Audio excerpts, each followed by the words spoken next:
Aqui Diego Casagrande, conversando com vocês direto de Orlando, na Flórida, nos Estados Unidos, sempre trazendo pessoas inteligentes, interessantes aqui para o programa. E eu converso agora com o promotor de justiça, Dr. Bruno Carpes, que está em Porto Alegre. Dr. Bruno, boa noite. Boa noite, Diego. Uma satisfação voltar a conversar contigo e uma boa noite aos nossos telespectadores. A sua impressão aí desses primeiros momentos do governo Bolsonaro, não completamos ainda um mês. Bom, a respeito da segurança pública ainda temos pouco de concreto, mas com base nas declarações inaugurais do ministro de Justiça, Sérgio Moro, as impressões são muito boas, porque nós vínhamos numa tradição de frouxidão e muita leniência na legislação criminal, né? Tudo que cerca a segurança pública.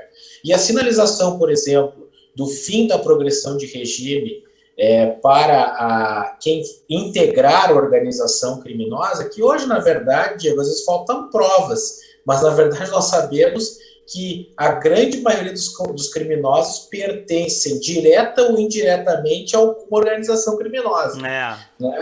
Nesse ponto, eu, por exemplo, sou radicalmente contra o sistema progressivo. Eu acho que o sistema progressivo ele é atrasado, ele coloca em primeiro plano o que é o fim imediato da pena e não imediato, que é a chamada ressocialização, que eu prefiro chamar de uma reintegração, algo que ligue mais ao indivíduo, porque o indivíduo só vai deixar de largar o crime se ele tomar essa decisão, que é sempre racional, né? Então, temos esperanças, né, com essa nova visão de segurança pública, com bons estudos, gente aqui do Rio Grande do Sul, muito boa, que entende, por exemplo, de análise econômica do crime, que é algo que nunca foi seriamente debatido nos governos, que é ver o criminoso como agente racional e não como um sujeito que é alienado, que não entende muito bem o caráter ilícito de sua conduta.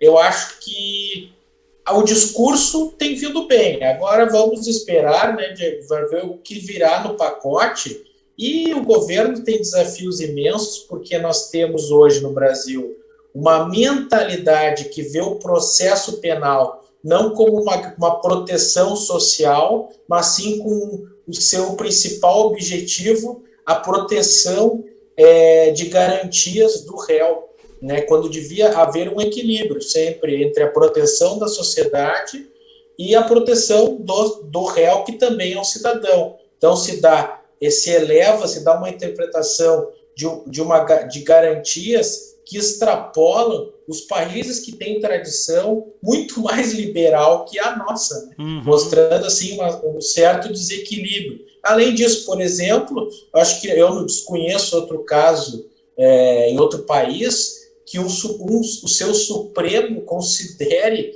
o sistema progressivo como único constitucionalmente possível, porque quando ele já afirmou algumas vezes, em outras configurações, nessa nova configuração nunca foi testada, de que não se poderia terminar com o sistema progressivo com base no princípio da individualização da pena. Só que esse princípio advém, né, desde o tempo do direito romano, que é dar a pena conforme a sua culpa.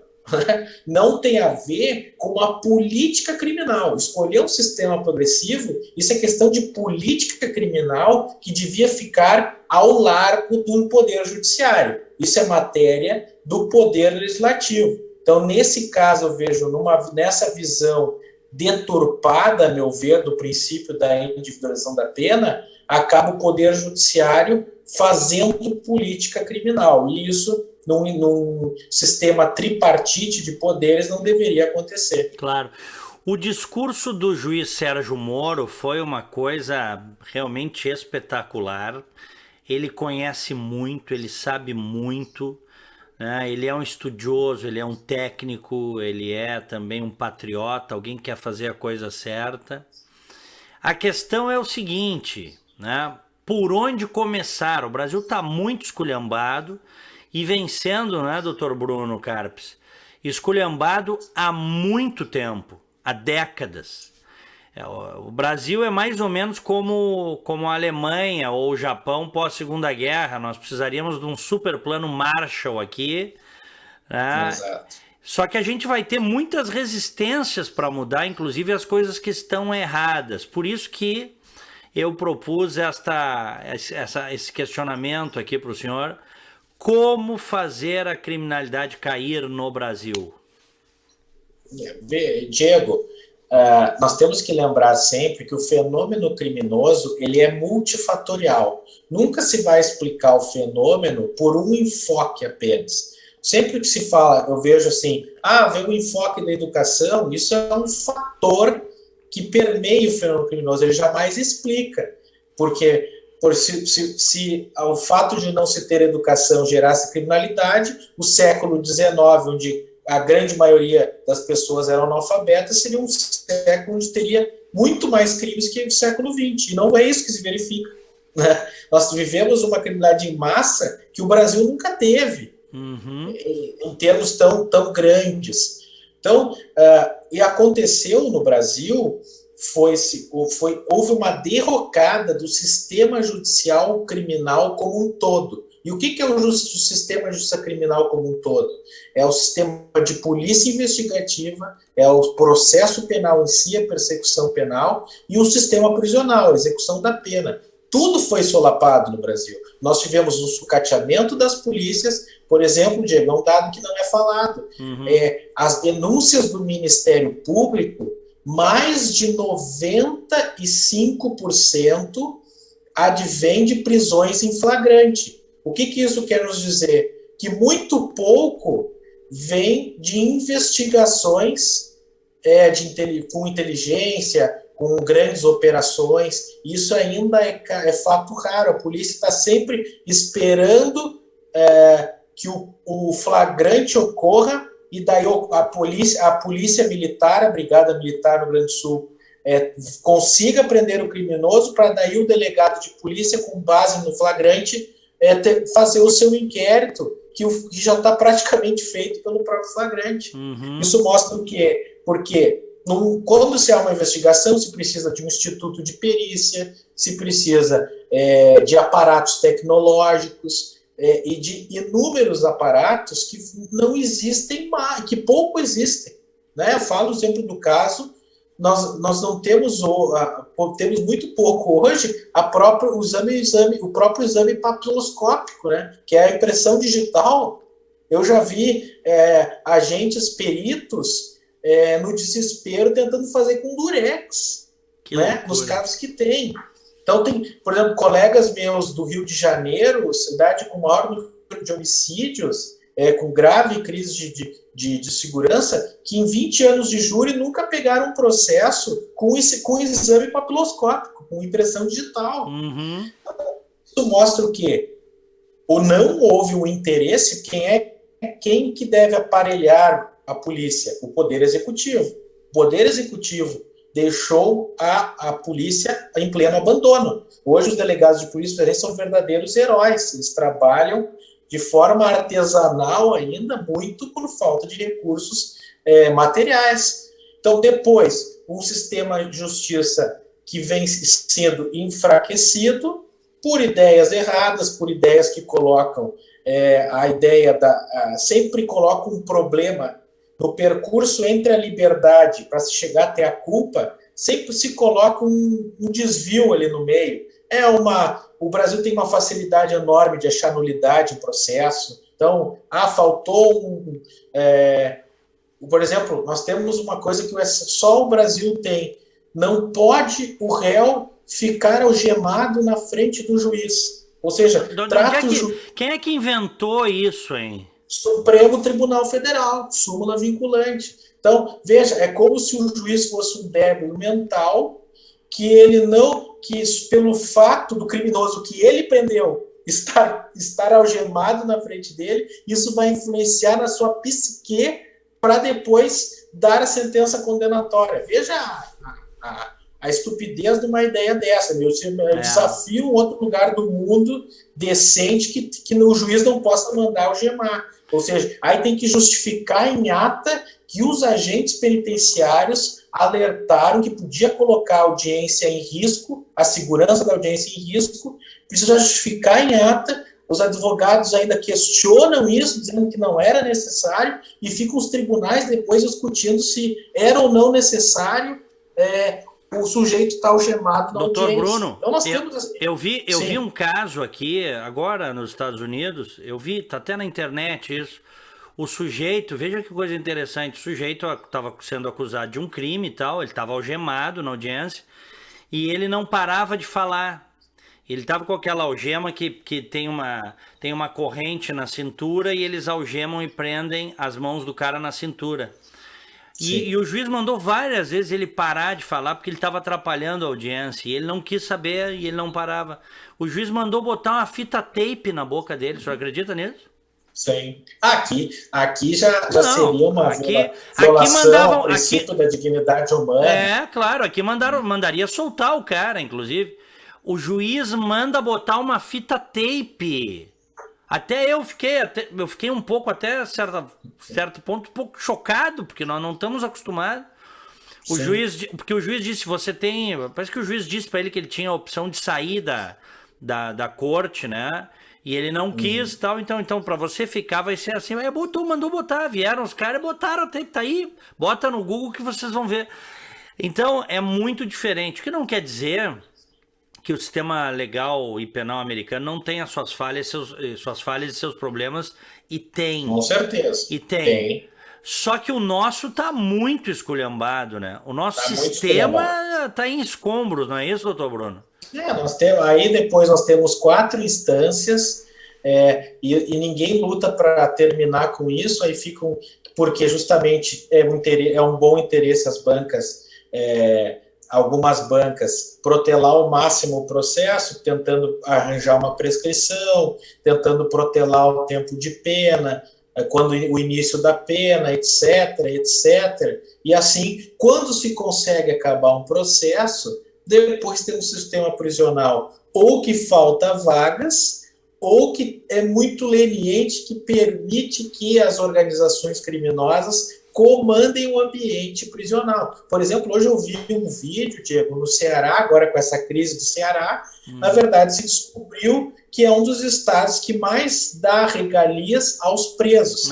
Então se entrou numa cela de um dos líderes narcotraficantes ou narcoterroristas até, né, como o governador Witzel vem dizendo, chamaram de suíte prisional.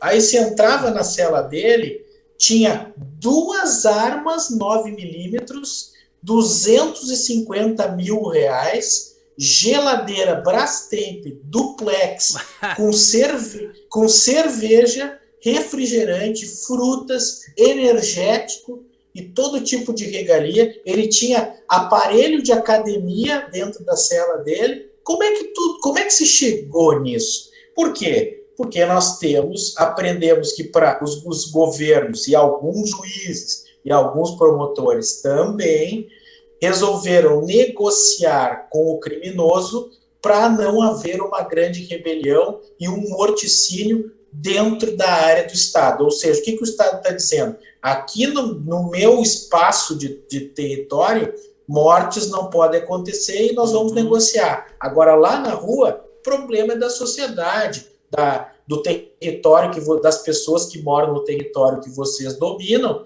Aí não é problema aqui do nosso sistema prisional, é um problema que é terceirizado. Vejam como se desvirtuou o papel do Estado nessa questão. Né? Porque, assim, até os liberais mais ferrenhos, que não querem pouca intervenção do Estado, concordam que se algo que não dá para abrir mão do Estado é o sistema de persecução penal. Sem dúvida. Né? Então, é algo que, assim, digamos, 95%, se for fazer uma pesquisa, 95% da sociedade jamais abriria a mão que o Estado abdicasse da proteção através do sistema penal, né, do sistema de penas. Então, essa situação Então, nós temos um problema, por isso eu tenho falado, eu falei tudo isso, Diego. Na verdade, eu tento fazer um diagnóstico, mas é que eu venho participando de palestras, de simpósios, e eu tenho visto o problema que é o erro no diagnóstico. Então, eu digo assim, como é que nós vamos curar um câncer dizendo que há uma virose e dando aspirina para esse câncer, para curar esse câncer? Ou não, precisa de homens corajosos e que digam ao criminoso: ou se cumpre a lei, ou o senhor estará sujeito a receber a força do Estado. Como dizia o saudoso Tobias Barreto, o direito deve ser a força que domina a força. O juiz Sérgio Moro disse recentemente que o crime organizado não tem como vencer o Estado organizado. O problema é que ou não é? O problema é que o Estado está muito desorganizado. Demais. O senhor, então vamos lá, doutor Bruno. Como fazer a criminalidade cair? O senhor falou em presídios, né? Tem que construir presídios. Nós precisamos, por exemplo, em todos os estados, ter estabelecimentos apenas de RDD, o regime disciplinar diferenciado. Ou seja, essa coisa, o Rio Grande do Sul tem que fazer uma grande operação para deslocar chefes de organizações criminosas para outros estados que têm presídios federais. Não, todo o estado deveria ter um presídio, uma penitenciária só para RDDs, ou seja, celas individuais ou no máximo com 2, em sistema totalmente fechado, sem contato com o mundo externo, com parlatório, até com o advogado. Se está condenado definitivamente, deve ter um tratamento diferenciado. Ele não vai falar com o advogado mais para discutir as questões do seu processo, ele está condenado definitivamente. Então, o que ele quer falar com o advogado? Né? Tem que passar por um filtro.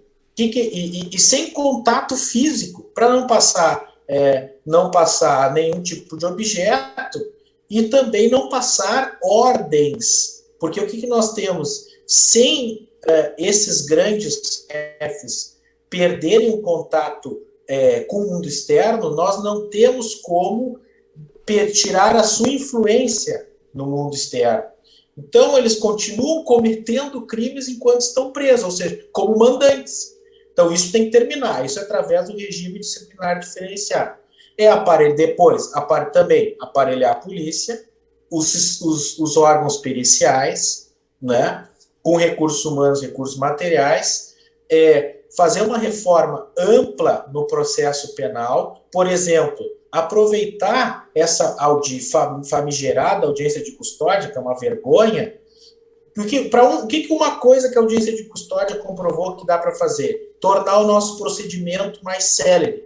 Porque se o juiz tem que marcar uma audiência para ele em 24 horas obrigatoriamente, por que não pode marcar em 5, 10 dias uma audiência de instrução de um flagrante, por exemplo, onde as testemunhas estão com o relato quente na memória, as vítimas ainda estão com a indignação, com o calor da injustiça que sofreram, e logo depois serão liberadas para esquecer daquele crime rapidamente, né? Como em países mais decentes. Nós podemos, então, fazer um procedimento sumaríssimo. Por exemplo, imagine uma condenação em 30 dias de alguém que cometeu um crime flagrante, foi preso em flagrante. Eu sempre conto a história do juiz em Quaraí que prendeu um uruguaio que cometeu o crime ali em Quaraí. E ele foi no presídio 20 dias depois e o uruguaio perguntava a ele: doutor, e a minha condenação? Porque no Uruguai a condenação vem rápida quando é preso em flagrante. E aí o juiz tentando explicar para ele que sequer havia uma denúncia formalizada contra ele. Ele estava preso ainda sem o processo ter iniciado. Vejam, e o Uruguai não entende. Não, quer dizer que eu vou ficar preso assim, sem saber a minha sentença, quanto tempo eu vou ter que cumprir, afinal, etc. Então, vejam. Vejam quantas coisas nós temos que mudar, né, Diego? Então, esses são alguns exemplos. O que o senhor mexeria nas penas, hein, doutor Bruno? Nas penas, na questão criminal? nas penas nós teríamos que terminar com o sistema progressivo. Por incrível que pareça, as penas que são, em sua maioria, os tipos penais são da década de 40, tem uma pena ainda tíbia, muito fraca, é o sistema progressivo. Só um pouquinho, deu uma travadinha. Tem uma pena... Tem uma pena muito tíbia, muito fraca. Tá. Né? Foi o sistema progressivo e depois a Lei 9.099, que impede prisões, etc., que deixa, por exemplo, hoje, apenas 2,6% dos crimes no Brasil obrigam o juiz a estipular o regime inicial fechado. Enquanto 78% é certo que dá pena alternativa sem, às vezes, ser processado por isso. Então, ele já sabe que ele vai ter, por exemplo, o que é a pena alternativa no Brasil em sua média, sua maioria? É prestação de serviço à comunidade 7 horas por semana. Ou seja, ele pode cumprir 1 hora no dia e depois continuar cometendo delitos. Né? Isso tem que fazer uma reforma geral no sistema de penas. Então, por exemplo, vamos dar o exemplo do roubo. O roubo é uma pena mínima de 4 e máxima de 10. Tá? Nós já temos outra coisa, a política da pena mínima. O roubo é o clássico assalto à mão armada, né? Exato. Esse é o roubo. E já tem até um número cabalístico aí. Quando o roubo é mão armada, geralmente dá 5 anos e 6 meses. Agora houve uma mudança, porque aumentava a metade, tinha uma majorante. Houve uma mudança que, quando é arma de fogo, passou de metade para 2/3. Então agora vai dar 6 anos e 2 meses, algo por aí. Isso pode gerar um regime inicial semi-aberto, não aberto, não fechado. Então, alguém comete um crime tão grave, sequer pode ficar no fechado. Então, veja, se nós não tivéssemos o sistema progressivo e obrigatoriamente ele ficasse no fechado, ele teria, por exemplo, 6 anos no fechado e, por exemplo, aí como é em outros países, liberdade condicional, no mínimo 6 meses, conforme a sua periculosidade. Então, no mínimo, ele iria ficar 3 anos e meio no fechado. Veja, isso já torna o Brasil em outro patamar. Nós já teríamos alguém incapacitado, que é como os americanos chamam, por muito mais tempo. Né? Isso gera um efeito dissuasório nos criminosos que estão na rua. Ele calcula, olha, antes era difícil eu ir preso, e se eu fosse preso, eu ficaria alguns meses. Agora eu vou perder 3 anos da minha vida, sendo que a maioria dos criminosos tem a idade baixa, então eles trabalham, a mentalidade deles é imediatista. Então, para eles, 3 anos e alguma coisa é muito tempo. Isso haveria um efeito dissuasório. Então, a principal reforma legislativa para mim é o sistema de penas. Sistema de penas. Nós temos que tornar o sistema penal, o crime não pode mais compensar, não pode mais ser um convite ao criminoso. E parar também com a questão de achar que crime pequeno deve ser punido com pena alternativa. É melhor cumprir em 15, 30 dias de prisão, isso está comprovado nos Estados Unidos, com a lei da tolerância zero, que é a teoria das janelas quebradas, do que um processo moroso que vai gerar uma condenação estapafúrdia, que é de 1 mês cumprindo 7 horas por semana de prestação de serviço à comunidade, que geralmente é ficar dentro de um órgão público para ajudar em um serviço burocrático. Então, é o seguinte, eles dão risada da cara do cidadão de bem.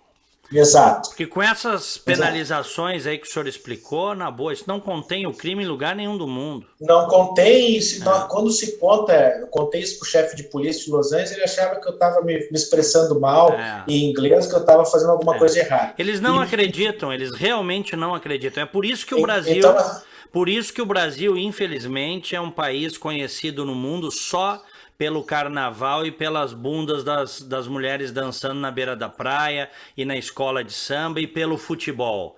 Porque... E como paraíso de criminosos, né? Paraíso da bandidagem. Estrangeiros já vieram para cá porque sabem que aqui terão guarida. O último caso é o Batiste, né? Exatamente, que foi, olha, a Bolívia nos deu uma bufetada na cara, a Bolívia, hein, extraditou rapidinho o cara, né? Diego, pegando o gancho, uma coisa que foi falada pelo Sérgio Moro é o chamado, tecnicamente, nos Estados Unidos, de plea agreement, né? Que é conhecido pelo jargão de plea bargaining, né? Que seria a barganha entre a defesa e a acusação, etc. Eu, nos moldes atuais do processo penal brasileiro, sou contra. Porque, imagine, nós com esse sistema penal tão frouxo, o promotor ainda vai ter que negociar com o criminoso e com a defesa uma pena mais frouxa do que em abstrato ele vai ter. Então, e pior... Isso aí, hein, doutor Bruno? Isso aí só funciona... desculpa abrir um parênteses aí. Isso aí só funciona se você tem penas duras. Aí o bandido vai olhar e vai dizer assim, bom, é negócio fazer um acordo. Né? Exato. E na real situação eu digo o seguinte... Não vai ser sequer interesse da defesa fazer um acordo.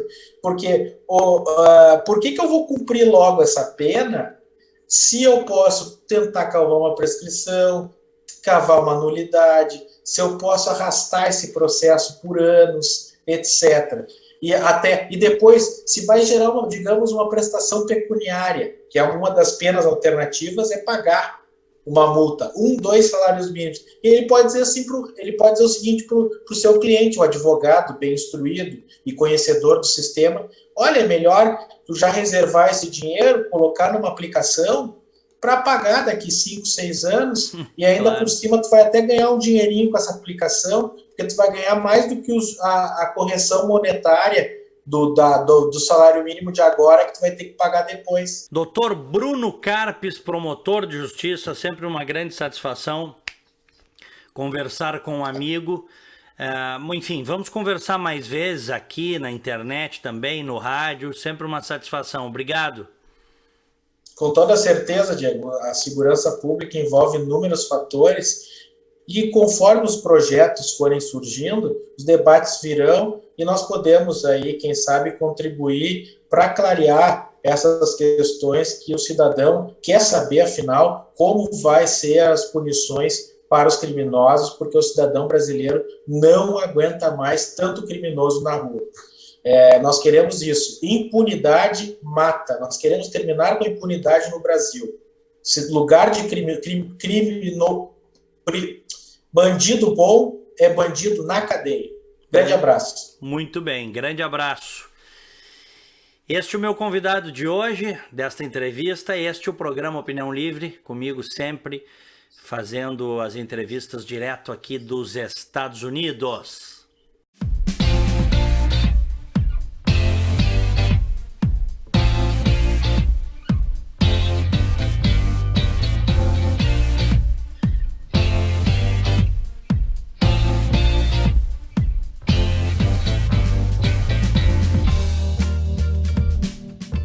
Sabe onde fica a Unimed mais próxima? Na sua mão. Baixe o aplicativo Unimed Porto Alegre e encontre diversas facilidades como demonstrativo de imposto de renda, fatura digital, guia médico e rede credenciada, acompanhamento de autorizações e muito mais. Tudo isso em um novo visual com telas de fácil navegação. Baixe agora e aproveite essas e muitas outras funcionalidades que vão facilitar a sua vida. Unimed Porto Alegre. Cuidar de você. Esse é o plano. O Sistema Fecomércio RS apresenta a energia que circula, o clima que vira, a força que rola, o aperto que passa, a ideia que troca, a gente que toca, o desejo que anda, o tanto que gera, a vida que gira. Sistema Fecomércio RS. Com você, a gente faz a economia girar. Com você, a gente faz a vida se movimentar.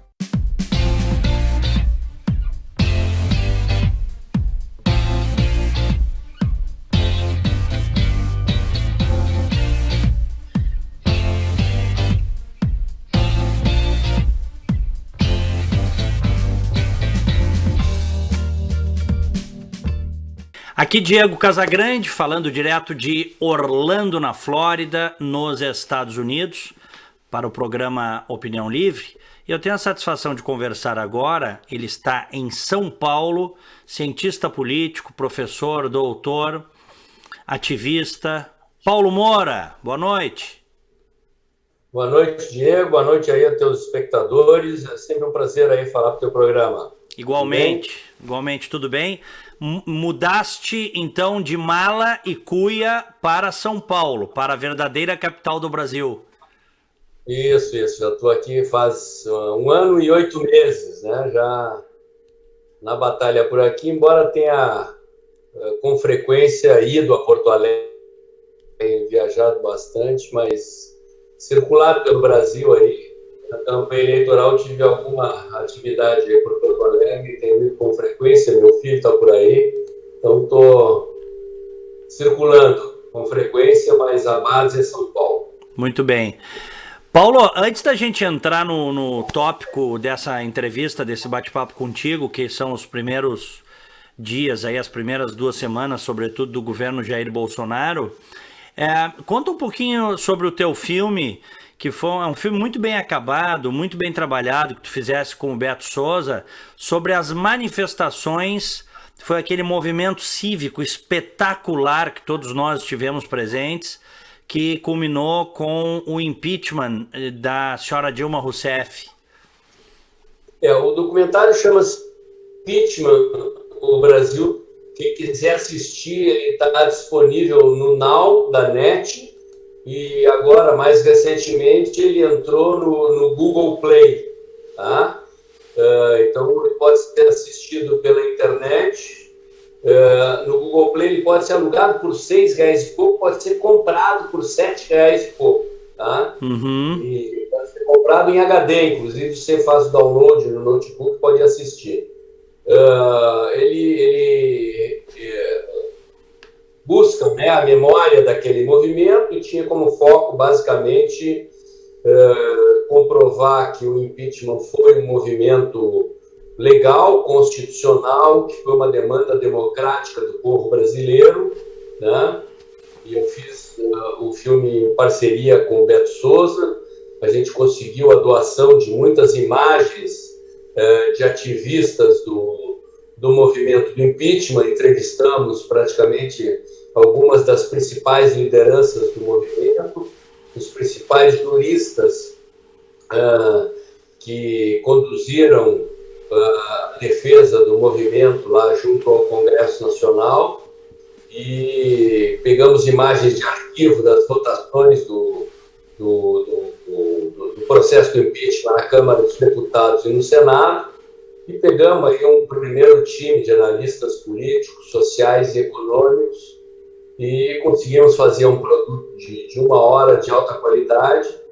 E ele está legendado também em inglês e em espanhol, né? No caso da versão que está no Google Play. Uhum. Pode ser também por espectadores de qualquer parte do mundo, né? E pelo menos assim, o retorno que a gente tem tido de quem assiste é muito interessante, e ficou aí um documento, um registro histórico desse período importante da história do Brasil, né? Praticamente a história desse movimento contado por quem protagonizou o impeachment da Dilma nas ruas, né? Eu participei do movimento e num determinado momento ali eu cheguei à conclusão que a gente tinha que se apropriar da história do movimento, contar a história sob o nosso ponto de vista, e conseguimos um bom resultado. É uma coisa interessante porque a sociedade brasileira viveu, nesses últimos 4, 5 anos, um amadurecimento formidável. Eu lembro nas primeiras vezes que fomos às ruas, no Brasil todo, né? Aos relatos aí, a gente presenciou isso com amigos. As pessoas tinham medo de fazer concentração contra o governo do PT nas ruas. As pessoas tinham medo do que poderia acontecer. As pessoas tinham medo de se reunir. Isso foi uma novidade em termos de sociedade civil, ao menos nas últimas décadas no Brasil. E agora o que a gente vê é que está todo mundo assim, na ponta dos cascos, como se diz aí no interior do Rio Grande do Sul, para ir para a rua. O governo que ratear é povo na rua de novo. Sabe, gente, foi uma coisa muito interessante, porque quando eu fiz as entrevistas, né, era uma coisa muito curiosa, porque a gente ouvia histórias muito parecidas, né? Uhum. os ativistas de diferentes lugares do Brasil. Isso que tu acabaste de dizer brotava da boca de todo mundo histórias muito iguais. Eles diziam assim, quando a gente começou, nós éramos poucos, era assim, 10, 12, 15, 20 pessoas saindo para a rua, gente que não se conhecia, gente que se encontrava na rua e fazia as manifestações muito pequenas, de repente foi crescendo, crescendo, e a gente não acreditava quando via, de repente, aqueles grupos pequenos se transformando em milhares de pessoas e daqui a pouco milhões. Quer dizer, eram histórias muito parecidas acontecendo e brotando em todas as cidades do Brasil, né? E de repente, quando a gente viu, nós fomos vitoriosos, né? Derrubamos o governo do PT, botando milhões de pessoas nas ruas e lutando, inclusive, contra os políticos tradicionais, né? Uma coisa que foi muito cansativo, né? Porque em 2015 nós botamos algumas milhões de pessoas nas ruas, achamos que ia derrubar, e o movimento e o sistema político contrariando a gente não derrubava, e a gente foi em 2016 que duplicar, triplicar a quantidade de pessoas na rua, para aí sim os políticos entenderem que se eles não destituíssem a presidente, nós íamos de novo para a rua, íamos duplicar e triplicar até que derrubasse. Uma coisa assim extenuante, foi muito para as pessoas, muita gente perdeu emprego, muita gente quebrou suas empresas e de tanto empenho, de tanta dedicação que botou na causa, né, de salvar o Brasil dessa esquerda corrupta que destruiu o país, destruiu a economia brasileira, botou 14 milhões de brasileiros no desemprego, quebrou empresas, saqueou o Estado brasileiro, né? Mas, felizmente, fomos vitoriosos. Na sequência, elegemos o presidente Bolsonaro e agora estamos na curva ascendente aí da recuperação do Brasil e da construção aí de um novo momento na história brasileira, que é a continuação daquele processo que começou lá em 2013, teve um grande momento com a destituição da Dilma, né, da derrubada do governo, e agora estamos arrancando aí para a construção de um novo momento na história do Brasil. Uhum. Bom, então vamos falar do governo Bolsonaro. Na tua opinião, como é que foram aí, como é que está sendo essa arrancada, como é que foram esses primeiros dias? Tu estás otimista? Fala para nós. Eu estou bastante otimista, assim, apesar dessa bateção de cabeça, desse começo um pouco errático, né? Eu acho natural que aconteceu, né?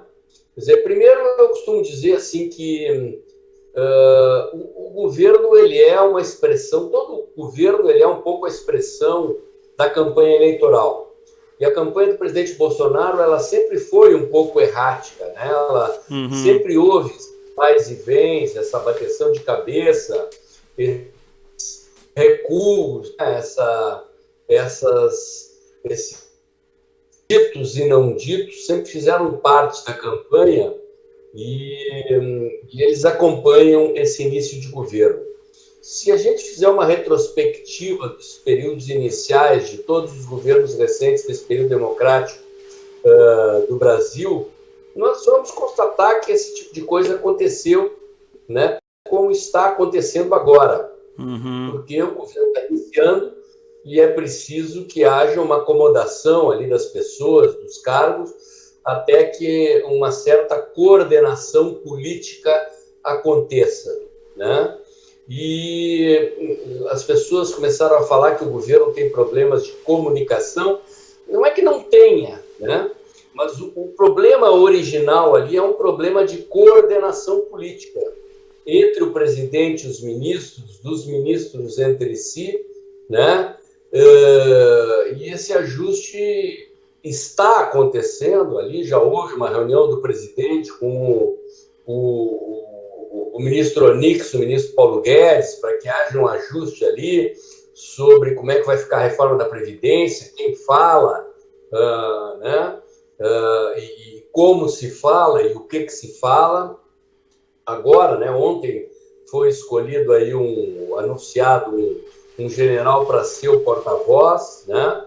O presidente Bolsonaro também tem uma característica pessoal de que ele se constituiu como deputado procurando insistentemente os microfones da imprensa, porque a sua trajetória, a sua projeção pública aconteceu como um deputado polêmico que se projetou na opinião pública com declarações polêmicas. Agora a sua condição mudou, ele é o presidente da República, né? Então há momentos em que convém a ele nada a declarar, né? Não é sempre que o presidente da República tem que se pronunciar, às vezes ele não tem que se pronunciar, e eu acho que ele deve estar conversando ali com os seus conselheiros, especialmente com o general Heleno, experiente, que lida bem com a imprensa e com a opinião pública e vai, aos poucos, aprendendo a lidar com essa situação. Agora que tem um porta-voz, né? Então, às vezes, é a hora do porta-voz falar, às vezes não tem que falar nada, às vezes é a hora de um ministro ou outro falar, dependendo de qual é o assunto, né? E que esse tipo de desencontro, de bateção de cabeça que a gente viu nas primeiras semanas vai se amenizar e a gente vai ver o curso dos acontecimentos aí se normalizar né, e vamos ver as coisas acontecerem como em todos os governos aí, de forma positiva. Bom, o Ministério, na verdade, inicialmente o presidente Bolsonaro, durante toda a campanha, falava, e até antes, que não precisavam tantos ministérios, podia ficar com 15, acabamos em 22, mas já é menos do que os 29 que tinha, né? Era 29 que tinha. E a gente sabe que o poder, para se governar, há que se fazer concessões dos dois lados, né?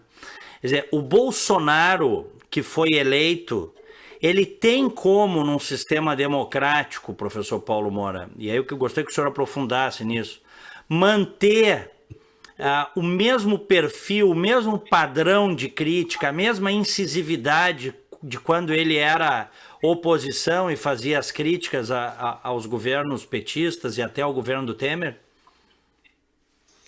Bom, só chamar atenção aqui, o Banco Central, no momento em que o Congresso aprovar a independência, e ele será um Banco Central independente, ele tem status de ministério, e a Advocacia Geral da União também perderá status de ministério, portanto serão 20, né?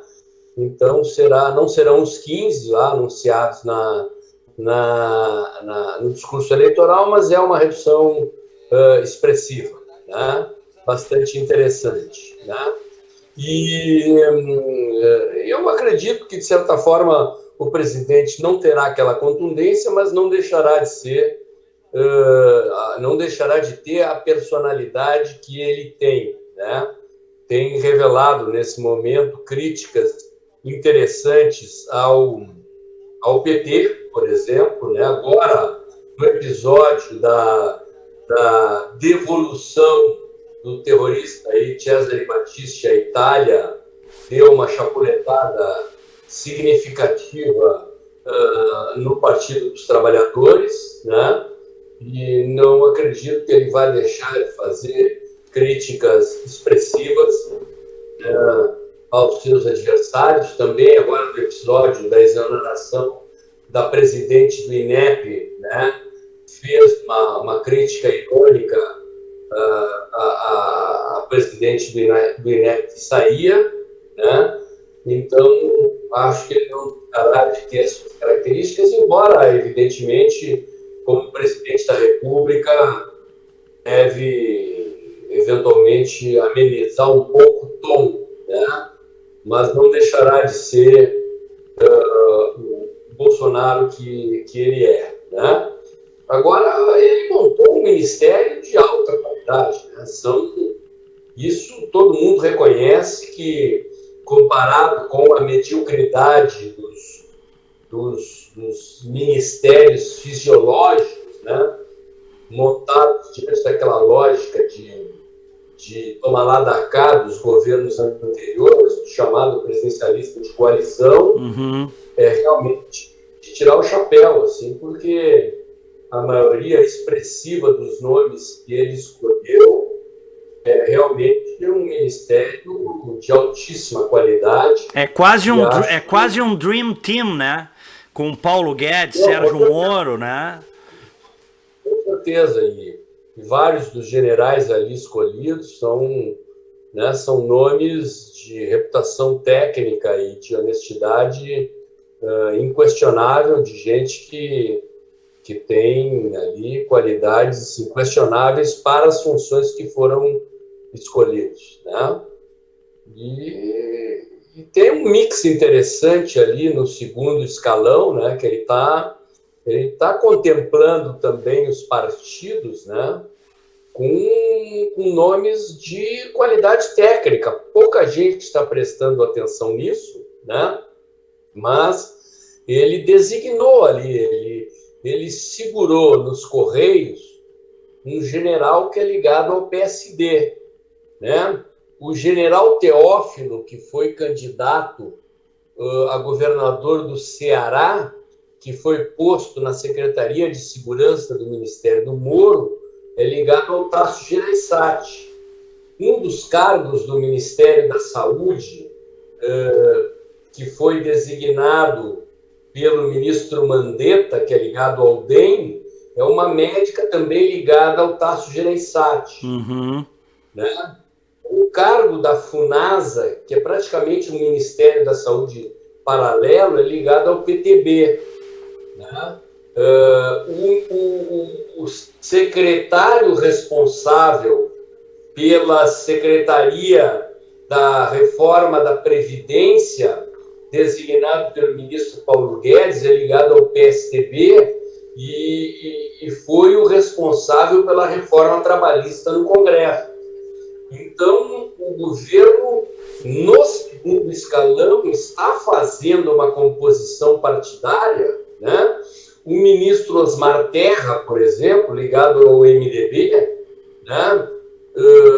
É um ministro que tem conhecimento de causa na área social, na área do combate às drogas, por exemplo, um ministro contrário à legalização das drogas, né? E que não é um ministro ligado àquele PMDB fisiológico, né? Então ele está fazendo também uma composição partidária, né? Que não tem aquele perfil do toma lá da cá dos antigos, né, governo, mas que, de certa forma, contempla os partidos também. Então, tem aquele lado da composição partidária, né, tem os 3 ministros do DEM, né, que é o Mandetta, ministra da Agricultura, e o Onix, né, e esses nomes que eu citei no segundo escalão, e esse Dream Team que a gente, né, se referia aqui, que são os generais, o ministro Guedes, né, e o Moro, né, e mais alguns militares de alta patente ali nos ministérios chaves, como o ministro da Energia, né, e alguns outros generais, aí, almirantes bem posicionados em cargos técnicos do governo, que, olha, eu acho que apontam ali uma perspectiva bastante otimista para a produção de resultados para o país, né? Para um bom andamento do governo e das reformas aí que a gente espera para esse primeiro ano e, eventualmente, para o andamento do governo aí, ao longo de todo o mandato do presidente. Paulo, na tua opinião, qual é a mãe de todas as reformas? Tem muita coisa, né? Não tem dúvida. Parece que o consenso é a reforma da Previdência. Da Previdência. Né? Se o governo aprova esta reforma, né, com um perfil bom, uma boa perspectiva de impacto sobre o ajuste fiscal, né, ele aponta uma perspectiva de ajuste das contas públicas de médio e longo prazo que vai fazer o investimento estrangeiro vir correndo para o Brasil. Que é preciso que as pessoas considerem que a economia chinesa está desacelerando, que a economia mundial está desacelerando, e o dinheiro está procurando um lugar para onde ir. Uhum. Então, se o Brasil ajustar suas contas, esse dinheiro vai vir correndo para cá, né? E a nossa demanda está reprimida, né? As empresas, a indústria brasileira está ociosa, está parada, o trabalhador brasileiro está precisando de emprego. Então, se a reforma da Previdência for bem feita, se as privatizações forem feitas, as concessões de rodovias, de portos e aeroportos, como estão sendo projetadas, forem feitas, o capital estrangeiro vai vir correndo para cá, num volume significativo, né? Investimento produtivo, gerador de emprego, e o Brasil vai decolar, né? O Winston Ling, nosso amigo Winston Ling, é empresário gaúcho, que foi quem apresentou o Paulo Guedes para o Bolsonaro. Ele tem dito, hoje a base dele é na China, é um empresário que conhece bastante a China, né? E tem dito que o Brasil pode ser a nova China, né? Com a estagnação da economia chinesa, pelo menos a retração da economia chinesa. Ele tem dito que se comportar direitinho, fizer essas reformas que o Paulo Guedes está encaminhando, que o Brasil vai ser a nova China da economia mundial. Sim, mas Paulo, mas aí tem que fazer uma reforma do capitalismo brasileiro, que é um capitalismo arcaico, que trava o empreendedorismo, é uma reforma mais profunda do que a reforma da Previdência, uma reforma sistêmica. Exatamente, que envolve amplas privatizações, que envolve uma profunda redução da carga tributária, que envolve um amplo pacote de privatizações, né, e de desregulamentação. Você tem que facilitar o empreendedorismo no Brasil, facilitar a vida dos empresários, né? Mas o presidente Bolsonaro tem sido muito claro, muito enfático nesse aspecto, de facilitar a vida do empreendedor, né? Baratear o emprego, facilitar a vida do empregador, né? Tornar a geração de emprego mais fácil, né? Então, acredito que isso está nos planos do presidente Bolsonaro, né? E que, se o Congresso brasileiro entender que a reforma da Previdência ela é popular, né? Existe um erro da imprensa brasileira e dos políticos brasileiros em afirmar que a reforma da Previdência é impopular, né? Na verdade, a reforma da Previdência é popular na medida em que ela vai garantir que haverá previdência social para os brasileiros. Na medida em que ela vai permitir que brasileiros hoje que vivem na informalidade e que não estão dentro do sistema previdenciário vão poder ter aposentadoria. Uhum. Né? Que essa aposentadoria que está quebrada e que, se ela não for consertada, as pessoas não têm garantia que terão aposentadoria, passarão a ter garantia de aposentadoria, Uhum. né? Isto é popular, não é impopular. Claro. Né? E que existe uma camada hoje de funcionários públicos que se aposenta cedo ganhando muito, né? Lógico, para esses a reforma é impopular. Isso tem que acabar. A Previdência tem que ser igual para todos. Perfeito. Cientista político, professor, doutor, ativista, cineasta, Paulo Moura, né? Porque virou cineasta também, né? Fez o... Estou com outros projetos aí, Diego. Vou te dar o furo, tá? Assim que a gente resolver os problemas de captação aí, estamos com outros projetos aí na área do audiovisual e vamos anunciar. Te dou o furo assim que a gente tiver resolvido os problemas de captação e de financiamento. Vai ser o primeiro a saber. Combinado, combinadíssimo. Paulo Moura, obrigado pelo papo, obrigado pela entrevista. Ok, estamos aí à disposição. Se precisar, é só chamar. Valeu. O programa Opinião Livre, comigo aqui, direto dos Estados Unidos, sempre com ótimos entrevistados.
Sistema Fecomércio RS apresenta a energia que circula, o clima que vira, a força que rola, o aperto que passa, a ideia que troca, a gente que toca, o desejo que anda, o tanto que gera, a vida que gira.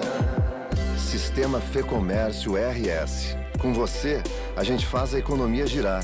Com você, a gente faz a vida se movimentar. Sabe onde fica a Unimed mais próxima? Na sua mão. Baixe o aplicativo Unimed Porto Alegre e encontre diversas facilidades como demonstrativo de imposto de renda, fatura digital, guia médico e rede credenciada, acompanhamento de autorizações e muito mais. Tudo isso em um novo visual com telas de fácil navegação. Baixe agora e aproveite essas e muitas outras funcionalidades que vão facilitar a sua vida. Unimed Porto Alegre. Cuidar de você. Esse é o plano.